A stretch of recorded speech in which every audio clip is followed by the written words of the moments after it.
This is Chris Kitt with your lower abs revealed split squat progression. Now for the split squat progression, our first exercise, or our first version of the split squat is going to be assisted. Okay, oftentimes we find that people have an issue with balance with this exercise. So I'm going to sit up next to a chair or wall or whatever I have available to me.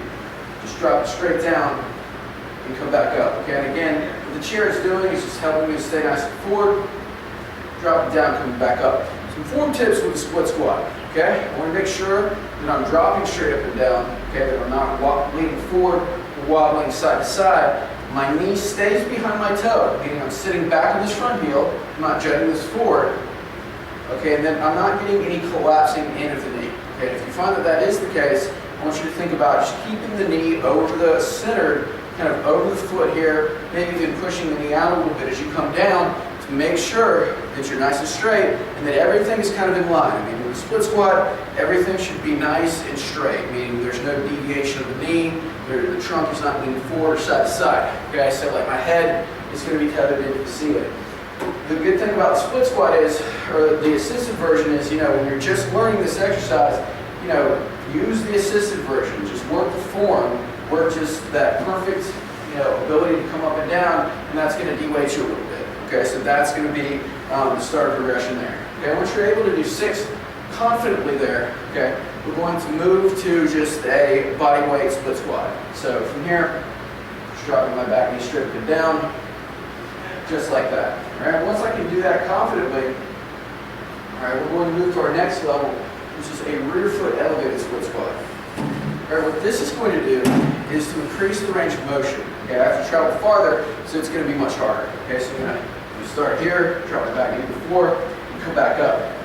And again, you don't have to use, the higher you go, the harder it's going to be.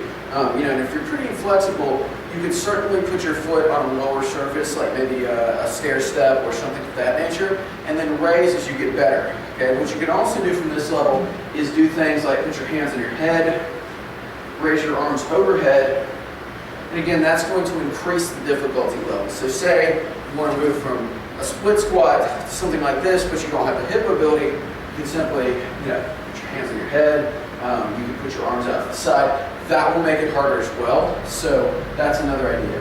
All right, so once we master rear foot elevated, we're going to start to add what we call a pause. Okay, so rather than just coming up and down, what I'm going to do is pause at the bottom for 5 seconds. 1, 2, 3, 4, 5, and come back up. So rather than saying 1, 2 on the way down, pause, 1, and come back up. I'm going to, let's go there. I'm going to just accentuate that. So I'm thinking 1, 2 on the way down, 1, 2, 3, 4, 5, 1, 2 on the way up, again, 1, 2, 3, 4, 5. That pause is really going to kind of increase the difficulty, and that's also something you can do from a split squat position. So if you can't get your back knee or your back foot on a higher surface, you can simply move to that level.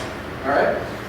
Now, our next progression would be a split squat jump, okay, to a hold. So what I'm going to do is I'm going to superset 2 exercises together. All right? I'm going to start with just the normal up and down 6 times, and then I'm going to add a jump to it. So start here.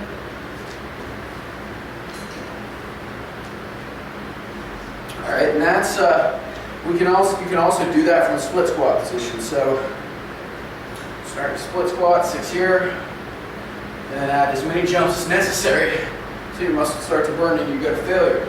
I can also superset that with other type jumping exercises. So I do 6 split squats on each side, and then I hit something like a jump squat failure where I'm just jumping in a double leg position. But our last level would be the exercise followed by jumps afterwards to failure. Okay, so that's going to give you some different ideas of how to progress this exercise. And again, if you have questions, feel free to email me. That's your split squat progression.